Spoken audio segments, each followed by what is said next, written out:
ஒரு ஸ்பூன் எண்ணெயில் சீரகம், சோம்பு, கருவேப்பிலை தாளிச்சிட்டு பட்டை, ஏலக்காய் 10 ரூபா பாக்கெட் ஒன்று போட்டுட்டு இப்போ மட்டனை மஞ்சத்தூளோடு கலந்து வச்சுருக்கோம், கழுவி சுத்தப்படுத்தி அதை போட்டிருக்குறோம். அதை போட்டு கிளறோம், ஒட்டாமல் வரும். அதில் இருக்க கொழுப்பும் சேர்ந்து இதாகிறதுனால ஒட்டாமல் வரும். இப்போ இது இருக்கையிலேயே அதை அரைச்சிட்டு வந்துடணும். அரைச்சிட்டு வந்தால் அந்த வதக்கி வச்ச எல்லா மசாலாவையும் ஒரு டைமாக போட்டு தண்ணி நல்லா ஊற்றி 10 விசில் கூடணும். 10 விசில் இல்லை 12 விசில். இப்போ இன்னும் கொஞ்சம் கருவேப்பிலை போடுறாங்க ஒரு அடியும்.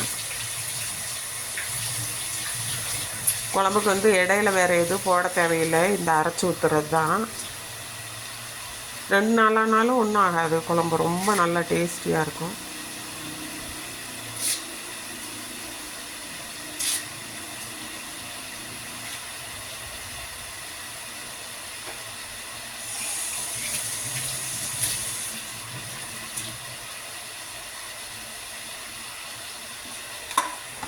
மறுபடியும் வதக்குறாங்க. தண்ணி ஊற்றுறீங்களா, என்ன பண்ணுறீங்க? கம்மி பண்ணி வச்சுட்டு அப்படியே அரைச்சி உள்ளே கொட்ட போகிறீங்களா? சரி.